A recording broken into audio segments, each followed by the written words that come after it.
Hello, everyone. Today, we're diving into one of the most iconic and thought-provoking films in cinema history, The Matrix. We'll be discussing the references to philosophy and religion in The Matrix. Are you ready? Let's get started. First, let's talk about the meaning of the word matrix. The word matrix has Latin roots, meaning womb or source. More generally, it can be defined as a system or structure in which things are interwoven or interconnected. You can already sense how this word relates to the film, can't you? Now, let's look at the first scenes of the film. Remember Neo's friends who come to his door? Their names are Choi and Du Jour. If you know French, you'll notice that choix du jour means choice of the day. This is a hint that Neo will constantly have to make choices throughout the film. Think about it. Red pill or blue pill? Risking his life to save Morpheus or ensuring his own safety? These choices determine Neo's fate. And what about the company Neo works for? It's called Metacortex. The name suggests beyond the brain cortex, hinting at transcending the limits of the mind. Pretty fitting for the movie's theme, right? Remember when the agents come to Neo's office and he hides in that labyrinth-like path? This scene is a nod to the mythological character Theseus, who entered a complex labyrinth to kill the Minotaur, with the help of Ariadne's thread to find his way out. Similarly, Neo is talking to Morpheus on the phone and following his directions. Let's talk a bit about the Matrix world itself. It's a virtual reality system where people's minds are controlled. People think they're living in this system, while in reality, they're being used as an energy source by machines. This complex system opens the door to philosophical questioning. Morpheus's ship is named Nebuchadnezzar. This name comes from the Babylonian king Nebuchadnezzar II, who was obsessed with dreams. There's a fascinating story about him, involving a dream that he couldn't remember, and the prophet Daniel, who interpreted it. This dream foretold the destruction of his kingdom, which led to Nebuchadnezzar's downfall. This name choice for Morpheus's ship ties into the film's themes of prophecy and dreams. I have dreamed a dream, but now that dream is gone from me. And speaking of names, Morpheus himself is named after the Greek god of dreams. Morpheus is searching for Neo, who parallels the Messiah in many aspects of Christianity. If we look at the serial number on Nebuchadnezzar's hull, Mark 3:11, it refers to a verse in the Gospel of Mark that announces the belief in the Messiah. Neo's name means new and is an anagram of one, indicating that he is the chosen one, representing a new beginning. Now, let's discuss the similarities between Neo and the Christian belief in the Messiah. Neo's story begins with his emergence as a savior. In Christianity, Jesus is the Messiah sent to save people from their sins. Neo is the chosen one, to save people from the deceptive world of the Matrix, paralleling Jesus' mission to save people from spiritual blindness. Morpheus, recognizing and believing in Neo, resembles how Jesus' disciples recognized him as the Messiah. Morpheus knows that Neo is the Messiah who will save the world. Similarly, Jesus' disciples accepted him as the Messiah and believed in him. Neo's rebirth is another important similarity. In the middle of the film, Neo is killed in the Matrix and then revived by Trinity's kiss, similar to Jesus' crucifixion and resurrection on the third day in Christianity.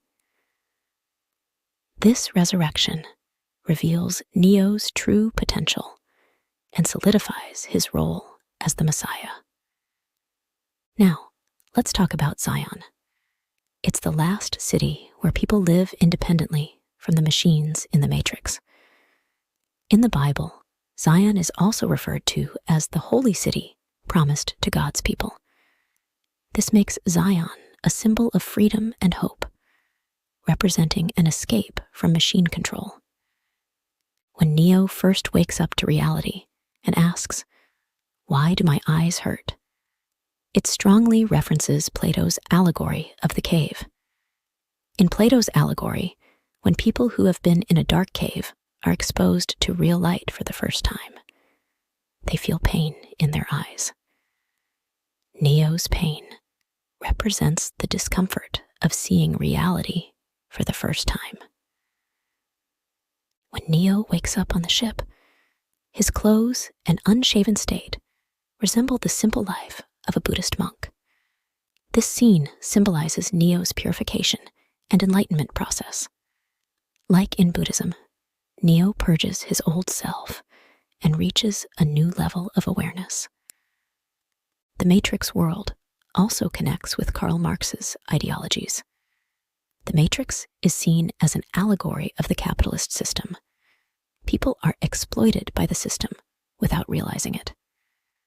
This parallels Marx's concept of the alienation of the working class. The scene where Neo sees people constantly running around, acting as if they are following commands without any awareness, also alludes to Marx's ideologies. After waking up to reality, Neo's vomiting scene recalls Kant's "have the courage to use your own understanding" phrase.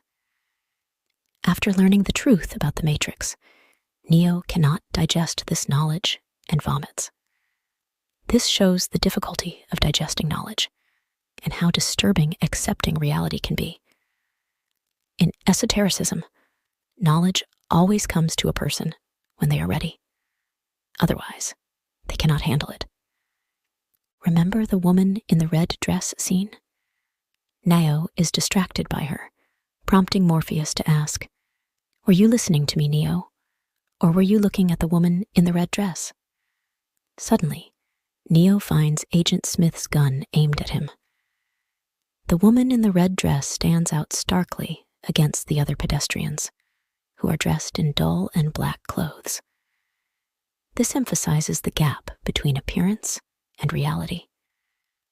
The woman in the red dress symbolizes the fragility of our perceptions, shaped by consumer culture. Now, let's talk about Cypher. This character resembles Judas, who betrayed Jesus.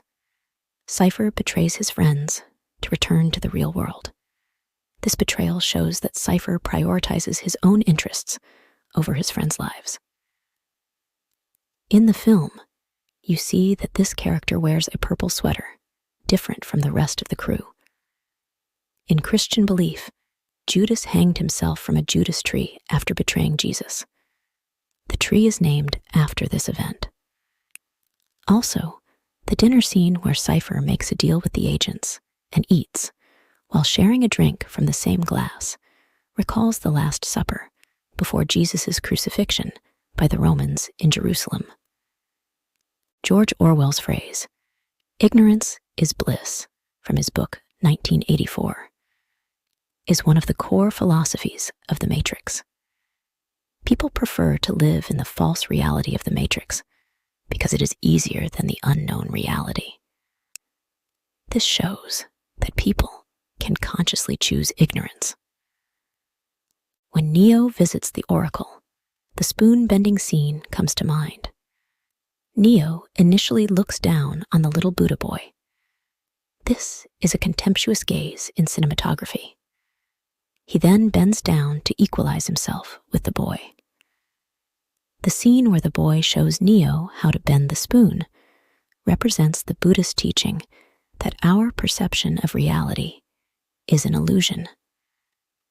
Neo realizes that reality is just our perceptions. This realization gives him the ability to manipulate the Matrix. The spoon-bending scene is about Neo discovering his power to shape his own reality. The Oracle helps Neo understand himself. The Oracle's role is to guide Neo on an inner journey. That's why the Latin phrase, "know thyself," is written on the door. The Oracle's slow movements, enjoying a cigarette slowly and deliberately, might have caught your attention. Remember the scene where she offers Neo a cookie. When extending the plate, she said to take one. Not a few, but one. This also reflects Socrates' phrase, "know thyself," do nothing in excess, and shows the Oracle assuming Socrates' role in the film. In the scene where Agent Smith captures Morpheus, Smith says, "Human beings are a disease, a cancer of this planet. You're a plague." There is another organism on this planet that follows the same pattern. Do you know what it is? A virus.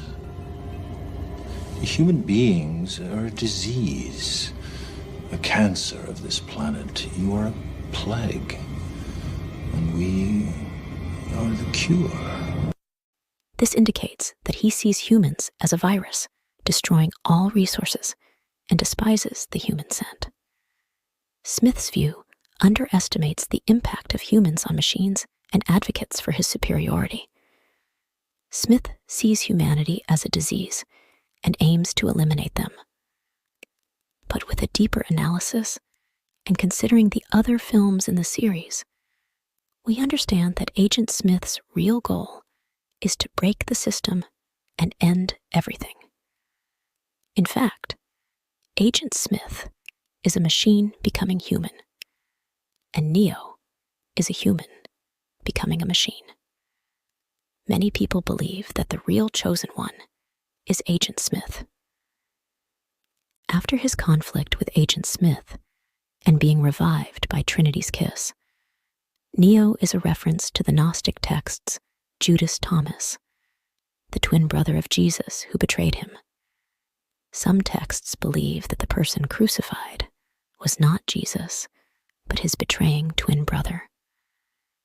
In this case, Neo revived by Trinity's kiss represents the perfect twin, Jesus. Let's talk about the architect.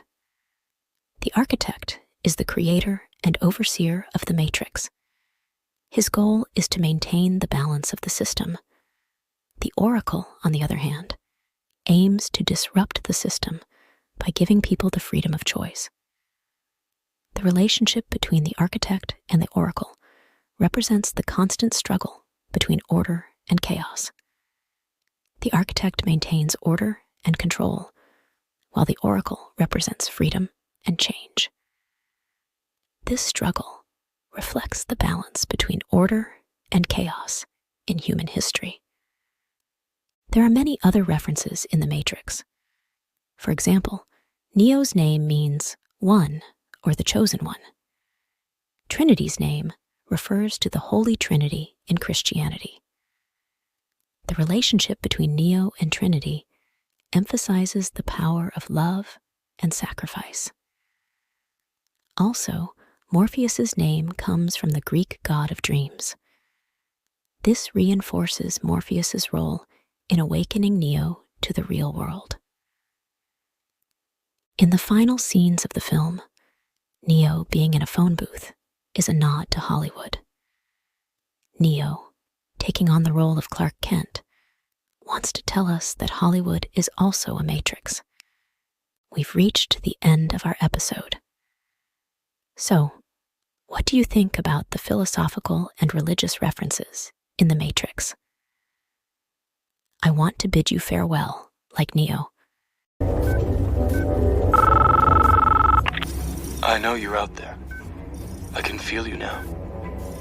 I know that you're afraid. You're afraid of us. You're afraid of change. I don't know the future. I didn't come here to tell you how this is going to end. I came here to tell you how it's going to begin. I'm going to hang up this phone, And then I'm going to show these people what you don't want them to see. I'm going to show them a world without you. A world without rules and controls, without borders or boundaries. A world where anything is possible. Where we go from there is a choice I leave to you.